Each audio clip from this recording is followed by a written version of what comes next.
Hello, hello, hello, and welcome back to the Marketing, Branding and Getting the Sales Show. We have a bit of a change of schedule today. Unfortunately, Stephen is not well. Get well soon, Stephen. We're sending you prayers, wishes, and good vibes. And so we got to change the topic. Instead of talking about how to confidently deal with sales objections, which we will do next week, as long as Stephen is better, I'm sure he will be by then. Instead, we're going to talk about how to run a Black Friday promotion without discounting or devaluing your products and services. So we're excited to get into that today. But before we do, let's do some quick intros. So Jess, over to you. Yes, so good morning everyone. For those of you that maybe have not heard me, well, not seen me before, my name is Jess. I'm a brand consultant and designer. And as soon as I say brand, you might think, my logo is completely fine. I don't need any help with that. But actually, your logo is only 16% of your brand. There's 84% and more that your brand needs to stand out, get the right people within your business, whether it's working for you, becoming customers. And not just any people that will be there a long time, people that will be loyal towards your brand. So that's how I help my businesses and my clients. If you want some hacks, some quick brand hacks on how you can do that within your business, then please drop me a message, drop a comment, and I'll send you a link to download a free guide. Great. Thank you very much, Jess. If you haven't met me before, my name is Doyle. I'm a business strategist and coach, and my business is called Creative Flow. And that's what I want to do, is help business owners to achieve creative flow while building a business that they could sell tomorrow, but probably don't want to because they're having fun running their business. They and team members are in creative flow. It's highly profitable and they get to make a bigger impact in the world. Now, if you would like to have a session where I can show you how you can double your profits, and I can do that using proprietary software in only a few minutes, then comment below or send me a DM and I will show you how to do that. Okay, so let's dive into today's topic. So, right, how to run a Black Friday promotion without kind of discounting and devaluing your services. Jess, have you ever purchased something and then later on seen exactly the same thing on sale and been like gutted that, like, oh no, why didn't I wait for the sale? Only recently, I'll tell you the story behind it. I hate buying new outfits and new dresses and things like that. I like to use what I've already got in different ways. I like to get secondhand and things like that. But I've got an event on Thursday. It's an awards night, and I'm actually up for an event myself. So I thought, okay, I need something new. I need something fancy. So I've been having a look at secondhand dresses. I've not found anything that quite fits me. So I found a website where you can hire a dress or hire an outfit. Oh yeah, yeah. I thought, it kind of, it aligns with my, values and kind of, why I don't want to buy a new one anyway. So I ordered one to try on, and it's coming today or tomorrow. But then literally the day after, I got an email saying that there was a big discount for Black Friday coming, and I probably would have been pushing it, buying it and getting it in time, or, hiring and getting it in time. But still, I had that feeling of, oh my God, like trying to work out how much I'd have saved. And then I was just like, this is pointless, and moved on. So yeah. It's not nice, is it? It's really not a nice feeling. And then the other thing is that it trains us to wait for sales as well. So as you know, I sew a lot of my own clothes. So actually nothing I've got on me today, though this in fact, both of these are thrifted, dress and jacket.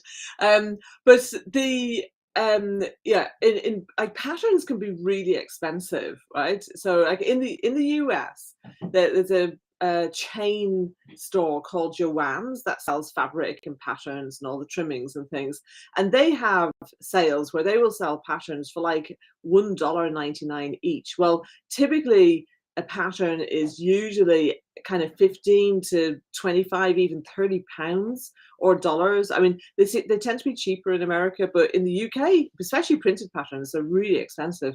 So anyway, one of my favorite designers brought out a new dress, and I was like, oh, I have to have that dress. And I was looking at the size ranges, and because I'm on a mission to reduce in weight, I was like, do you know what? I think I can just about squeeze into the size range, but I don't think I would make. It's got amazing complicated bodice on it. It's beautiful. It'd be fabulous to go to this do that you're talking about, actually. But I thought, I'm going to get it. I'll be able to make the skirt to start with. And then once I get to my ideal weight, I'll make the whole thing, because I don't want to make it and then have to alter it, because that would be a nightmare. It's got boning and everything. And so my immediate thought was, well, I'm not going to buy it now. And in fact, my husband's getting it as part of my Christmas present. But you know, I've actually messaged him this morning to say, oh, they have a Black Friday sale on, because we said, well, let's wait because there's particular fabric I want and this pattern, and so hopefully the fabric will have a Black Friday discount as well. But it's like that's caused me to wait, you know, because I know, oh, hang on, Black Friday is coming up. They usually do a sale, so they've lost out on that extra profit, you know, because of that. I feel a bit mean now saying that, don't I? However, I do spend a lot of money with them, so I'm not going to feel mean. But I think as well, just to throw another perspective in there on the brands that are kind of anchoring against this. So price-led brands will, you know, be fueled off offering discounts and things like that. And price-led brands will do it really successfully, but they won't wait for an excuse to do that. They'll make sure they can communicate all year round. So you've got McDonald's are always communicating low prices and, you know, comparing the prices between other things. SES, is it? SES that always have a, you know, a kind of clearance sale on. And there's a lot of fashion shops in, you know, in the malls and stuff that are always like closing down soon, quick, come and get everything, you know, that you can. So there are brands and there are businesses that anchor against it, don't they? But they don't wait for certain periods, so then they're not getting them peaks and troughs. Exactly, yeah, and this is really key. And thank you for the compliments, Chris. Yeah, great topic to discuss. Indeed, yeah. I mean, look, you know, you can utilize this for your own benefit, you know, by waiting until businesses have got sales and utilize that. But there's three big problems really in discounting at this time of year or any other kind of sale time of year. So number one is like, just like we talked about, like Jess, like how does it make your regular clients feel? You know, they've missed out, they bought at full price, and then all of a sudden, you know, Johnny come lately's come along and get a discounted price, and it's like, oh, that's not really fair, you know. The second big issue, which is huge, is that discounting erodes your margins, right? Your profit margins. You could actually run a sale and end up worse off than if you'd not run the sale at all. So let me just share this with you, right? So imagine if you had something that you sold for £1,000, and say your cost of sale, like the cost of producing or delivering that product or service, is £500, and so that would leave you with £500 profit, right? But say that you discounted, and for a lot of people, they won't act, it won't prompt them to take action unless you're discounting a good kind of 40-50%. Okay, so like I have come across so many offers, it's like 10%, 15%. I go, yeah, no, I'm not quite ready yet. I'll wait. It's not enough of a discount to make me want to actually take action. So let's say 40%, right? So now you're selling for £600, but your cost of producing that is still £500. Okay, your profit's now only £100. So you're actually going to have to sell 5 times as much to make the same profit. Is your sale going to generate that volume? Now, obviously, you need to work out the numbers for your product or for your service. But, you know, you've got to look at, well, is it worth me doing this? Am I even going to break even, or am I actually going to, you know, go far more, you know, than you wanted? And then the third part is what I referred to earlier, is that you actually erode your profits all year round because people hang back and they wait until you have a sale before buying. You know, I mean, I have tons of patterns. I'm not going to use this pattern, I know, until probably the springtime. So I might make a winter dress with it now that I'm getting it for Christmas. But otherwise, I'd be quite happy to wait, you know, wait for a sale to come along. So, you know, why buy it now? I was really excited when it came out and it was launched, but I didn't need it right then. I've got a long list of sewing plans. I don't need it now. So, you know, this works all year round against you when people wait. And I see it in Facebook groups, you know, and on Instagram comments and that, where people will talk about, oh, I'm going to get this, but I'm just waiting for the next sale to happen. Okay, so here's what you can do instead, right? And actually, I'm doing this week. So, oh, I don't know if my face is frozen, but it looked like it did on my video screen, and I was kind of going like this. Anyway, never mind. As long as you can hear me, that's the key thing. Yeah, So I didn't know if it was my internet that was just freezing every now and again as well. So I don't know if it's I'm not sure. Yeah, an I'm overall not thing, sure. but yeah, we can hear you. Exactly. So number one is like, don't discount your regular products or services. Okay. So you can either just not discount them at all, or you can use some of the other strategies that I'm talking about. Okay. So number two is to use Black Friday and other promotional times to offer something that you've not done before. And this is what I've actually done. Right. So I have, and I've got a kind of sneak peek available right now. In fact, I'll just pop it into the chat so people can have a look at what I'm talking about. Just bear with you a moment. Yeah, actually, could I put it on here? No, I'm trying to do it so that I could do it on LinkedIn, because I think that's where most viewers are. So just bear with me one moment. Here we go. LinkedIn comments. Okay, so it's basically creativeflow.tv/IGR. And so you're going to see the strategies that I'm talking about on that page, right? So here's what you want to be doing is like, this is something that I have not ever done before. It's not something I've offered before. It's a new coaching program. So the programs that I do tend to be very holistic, comprehensive, in-depth. Okay, so I do 90-day planning. We're setting vision. We're doing all the flow stuff. We're doing accountability calls. We're doing office hours. In one-to-one coaching, that would be translated into working one-on-one to help create the messaging and the what's going on, what it is that they're putting out there. So this is different. This is unlimited one-to-one laser coaching sessions. So they're up to 15 minutes long. And so I've never worked in that way on a one-to-one basis before, and they're unlimited. Okay. So what I'm doing is that you basically, as long as you've completed your actions from the last call, you can book your next call. Now, for some people, they might be quite frequent. For other people, they might only do 1 or 2 a month, or even less. It's going to vary. So I'm just doing something that's very different. Okay. So the people who are in my group coaching programs, the people who are in private coaching, they're going to look at that and go, well, no, I get all this stuff and I like working in this way. So they're not going to feel bad that I'm offering something like this. Okay. And that's important to me because I want my clients to feel good. Right.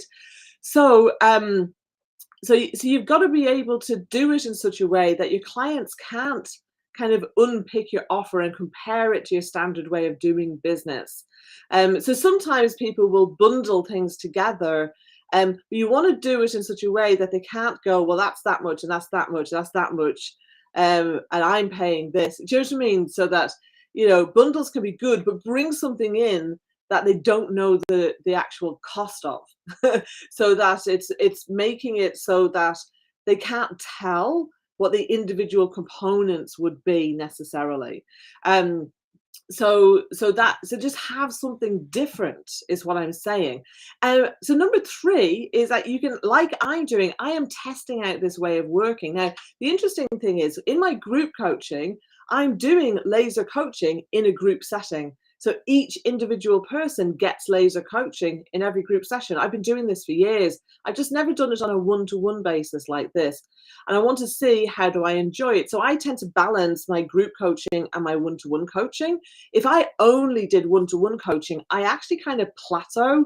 It's not that it's out of flow for me, because I love the depth of diving in, to one-to-one, but it's just something about having a one-on-one call over and over and over and over again. But this is different. It's like, it's 15 minutes, it's in, out, so I want to test doing this to see how that works, right?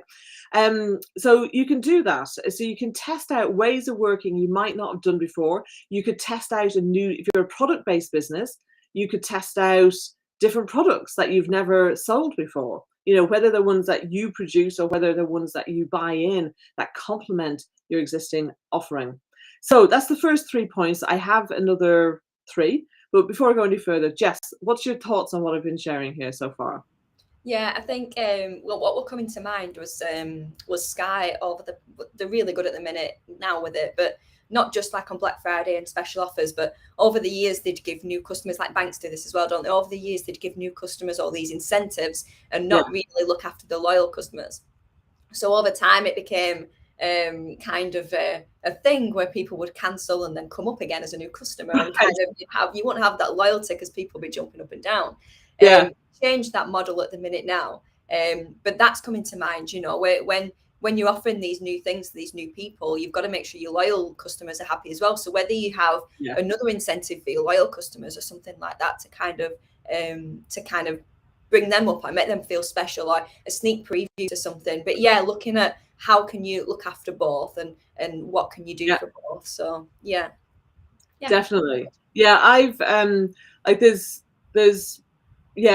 I just think there's so much that we can do without devaluing our offering, because this is the problem, is that when people buy something at X amount, they don't ever want to pay X plus.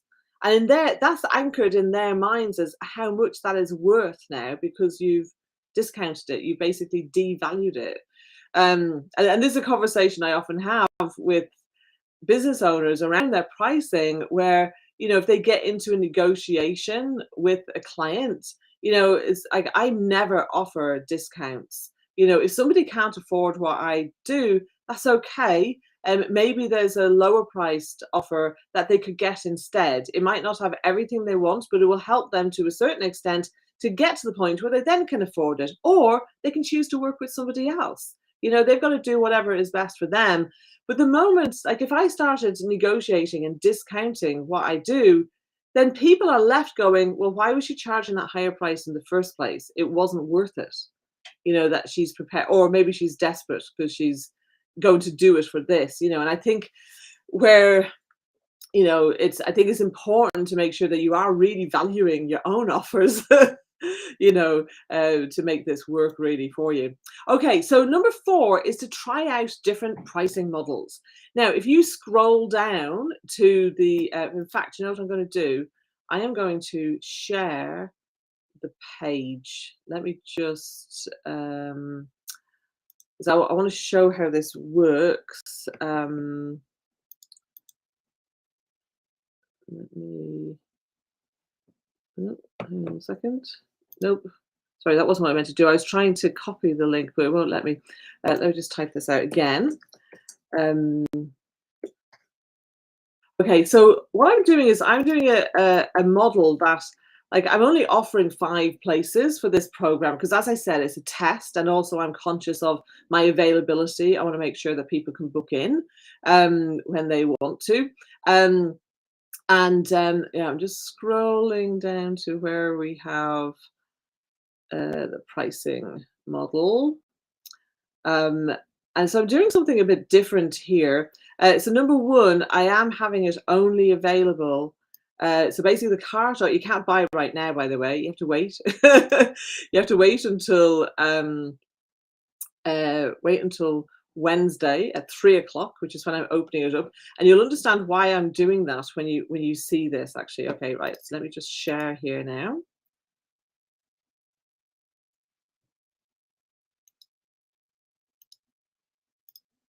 Okay, right. So, okay, so you see there's some bonuses and things. They're always a good idea. You can see cart opens Wednesday, 23rd. So I've got basically 1 place at each investment level. Okay. Now, I like to work with business owners who are able to make decisions, that they're not going to take weeks to think about something. Now, certain profiles might need to take a day or 2, and I've actually sent this out to my newsletter list early to allow people to look at it. There's quite a lot of information on the page explaining how it all works. So all of that is on the page, right? So people can have a look at that, but they can't buy until Wednesday at 3 o'clock. Why 3 o'clock? Well, I have quite a large audience in the States and Canada. So I wanted to make sure it was fair for them, that if they wanted to do this, they could, you know, hop on or whatever 3 o'clock is in their time and be able to have access to the first ones. You can see here, I've got 1 button for each price point. There's only 1 slot available at that. So it's a kind of it's a graduating pricing model. So you can play with pricing models and have things work differently for you, and have you might have a kind of graduating pricing model like that, which brings in its own level of scarcity, right? So I've got two aspects of scarcity with this, because it's actually going to close the following, I can't remember if it was Tuesday or Wednesday now, but it's open for a week basically. So once that week is gone, even if I say I didn't sell any, well, it's not available. You can only buy during this week. And then, if people hop on it and the first few places go, well, that's it. They're gone. You need to buy it now before the price goes up and before it actually goes entirely. And so you can try different pricing models. And I like this because it is a specific promotion around a specific event when people are often buying. And also this is a great time of year for people to buy coaching, because they can buy coaching now and really get themselves set up so that next year is going to be more successful.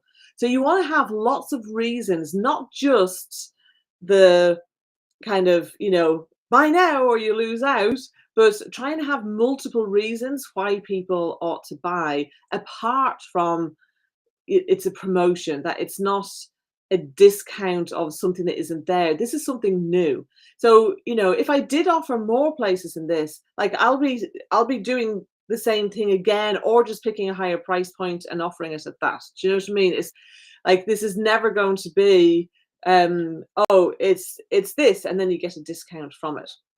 So what are your thoughts on pricing models, Jess? The main thing that's coming to mind, especially for maybe a product-based business that is thinking, how the hell do I, where do I start? What incentive can I do? How can I kind of map it out? The piece of advice I've got for you first is, before kind of even planning all this, obviously it's too late to do it now. I don't want you to impulsively sell, something, or do something now and then regret it next week and think, oh, I got caught up in the energy. But for next year, or even Christmas or anything like that, before you do sit down and think of an offer, make sure you know what your strength is. So from a brand point of view, there's 4 different strengths. And I've gone through this in another live before. So if you want more information about that, just drop me a message and I'll send you a quick video. But there's 4 different strengths you can have as a brand. And one of them is price. So if that is your strength, then that is something that you can anchor on. But the other 3, if you fall into one of the other 3, then okay, well, this is what I'm good at. This is what my products are good at. This is what my people love. This is what I can leverage. So whether that's the experience, whether it's, whatever it is, whatever your strength, where it sits, that'll then give you an avenue to go, okay, I can focus on incentives down this route. I can focus on this aspect of the product and the business. So yeah, if you're feeling a bit overwhelmed with, okay, how do I know that won't work for me, or how do I know what to do for my business? That's the piece of advice I've got for you. Sit down and really think of that strength. And again, if you want more, just a quick video about that, just drop me a message. I can easily put one together. Great. Yeah, brilliant. Okay, so number 5 is to tap into a different section of your audience. So the way I've done that with implementation gets results is that it actually suits, funny enough, 2 opposing sections of my audience. So one is the person who has a very established business, who doesn't want to spend, like, they already have a lot of the foundations and elements that I would be working on typically in my group coaching particularly. They already have that in place. But they do want that sounding board aspect, okay? And they want the sounding board with, that kind of, with some expertise. And then, if they do have a gap in something, that we can fill that gap. So that's one person that they don't have to spend a lot of time. They're often very time scarce, and they can be coming on and asking about leadership things, team issues, performance issues, how they move up to the next level. And they just have that kind of quick thing. And maybe the kind of personality who doesn't want to talk and talk and talk and talk, So it really suits that person that wouldn't normally want to do my group coaching, or they might not want to do my private coaching, where we're doing a lot of that co-creating and putting these elements in place. And then the second person is someone who would love to have worked with me, but hasn't been able to afford my group coaching, and but maybe they wanted a bit more than just the marketing academy. So that's that kind of online offer that I have. So think about the different segments, like who is it that you're not currently meeting that falls loosely into your target market, but maybe your current offers don't suit. So what is the thing that you could offer for them? Okay, so that's right. So different section of your audience, right? And then number 6 is to give away for past clients to re-engage with you, and for past prospects who didn't buy, which might be a price thing, but maybe it was a timing thing. So by actually having something that's different out there, you're going to spark that conversation, and it may be that you want to contact people individually to do that. Now, if you're in a service-based business, then great. Or if you're in a larger priced, higher priced product-based business, you could definitely do that. And don't be afraid to do that. Even if you've got a well-established business, there's, reaching out individually to somebody is a good thing to do. They may not have seen your promotional emails. They may not have seen what's going out on social media. They might have missed it, or maybe they just didn't kind of twig, oh, actually, this could work for me. So get into individual conversations with those people. It's just a good way for people to to re-engage. So for me, I've got clients who maybe have worked with me privately or who have worked with me in group coaching, and maybe they don't want to make quite that investment again, but they'd love to stay in touch. They'd love to run things by me and just get my input, and and have access to the online academy again, and all of those kinds of things. So I've had all of these things in mind as I was creating this offer. So I'm really excited about it. We'll see how it goes. I've no idea. But yeah, I would love to sell out this. It's only 5 places. I'd love to sell out of this. You just never know how a sale is going to go. Is it going to land with people correctly? And this is a great way also just to test things, to test the way you're running your promotions, to test a sales page and the structure of it, to test the social media and what kind of response you get, and things like that. So I've and do as well, like from a social media point of view. Now, as you know, I do talk about many different ways to promote your business, but obviously something like this can be quite good for social media. Do engage a lot in the run up to running promotions. I haven't done that this time. I've had a change in my team, and I'm not going to have my new social media people starting immediately. So I've been on holiday, so I haven't done that. So I don't know how this is going to go from that point of view. But hey, it's an experiment. And that's the thing. I think with things like Black Friday promotions, January sales, summer sales, etc. Take the opportunity to experiment and try something. If it doesn't work, you'll learn from it. Don't be afraid of, failure. Failure is just an integral part of success. I think that planning is kind of key to it, isn't it? Because you can review, months in advance. You can sit, or when you're all having your review of your marketing and sales, customer service, what's going on. You should all be sitting around a table at least once a month, really, to be kind of sharing that information. So as you're doing that months in advance, you can be, getting ideas across and thinking about ways like this. You can think, okay, what pocket of our audience have we not engaged with much recently? And everything that you've said, Una, you can put that in place. There's a lot of the time we're discounting things like this, think, oh my God, who remembered it was Black Friday this Friday, right, quick, get on website, put a 40% off, and then them sales feel good because you're like, oh great, I'm getting them all in. But then that drops off instantly. By New Year, it's like, wait a minute, where's all that profit gone? Exactly. So yeah. With the accounts, they're kind of going, I don't understand it. We made all these sales. Yeah, but what about your profit? Please remember your profits. Remember, turnover is vanity. Profit is sanity. Yeah, definitely. So keep, even if you save this video, put this video on your bookmarks or something, and then even when it comes up to next year, think that, okay, what were them ideas again? What can I look into? What will give me the right ideas for the next one? Or even Christmas. Christmas is around the corner. A lot of us are like, right, what offers and what discounts can we do for Christmas? These same things apply for that as well. So So yeah, planning, keeping a copy of this video and reviewing to see where your peaks and troughs are to help you choose the right incentive. Yeah. And look, the final point I'd make as well, here's a bonus for you, is, you know, you need to be running regular promotions, but a promotion doesn't have to be a sale. It doesn't have to have any discounts. But if you don't run regular promotions, you know, to engage people into an offer, and it might be a free offer in the first instance, some kind of download or free video training, or, you know, maybe you have a kind of, you know, loss leader product that, you know, gets people to become a customer. You know, that getting people over that barrier of they're not a customer to being a client, that they've actually paid you something, you know, even if it's only a small amount of money, there's a real mindset shift in that. So but please be running regular promotions. Like, even if you're a small business, like a one-person business, you know, you want to be running one promotion a quarter. So where you have specific promotional activity, that you have a sales process outlined, you know what the steps of those are, and you know what you're promoting. So, and it's not about going out there and going, like, so say for me as a coach, I don't go out there and go, hey, buy my coaching. It's like, you know, I'm promoting something else. I'm promoting a free video training. I'm promoting, you know, something that then will lead to people wanting to work with me.